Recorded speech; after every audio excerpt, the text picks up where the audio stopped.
মত মুমিনের জন্য পেরেশানি দেয় যখন ফেরেশতারা বলে আল্লাহ চাইতেছে চাইতেছে টাকা পয়সা চাইতেছে, বলে এটা কি, বলে ফাসেক, দে বিদায় কর, বিদায় কর, তার চাওয়া আছে বিরক্ত লাগে, বিদায় কর, কি লাগে দে, আল্লাহ 10 কোটি দিয়েছে 100 কোটি দে বিদায় কর।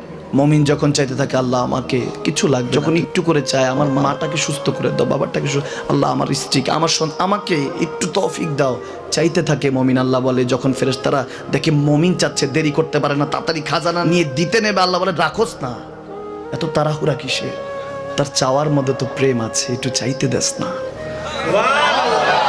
থাকুক না মুমিন আর একটু পেরেশান, থাকুক না, থাকতে দেস না, একটু থাক, একটু থাক। পেরেশানিতে রেখে আল্লাহ মজা নেয়, মহব্বত নেয়, মুমিনের অন্তর থেকে খুশবু নেয়, আল্লাহর বড় মায়া। মুমিন যখন চায় আল্লাহ তখন মায়ার নজর নিয়ে তাকায়, হায় হায় আমার বান্দা, সুবহানাল্লাহ।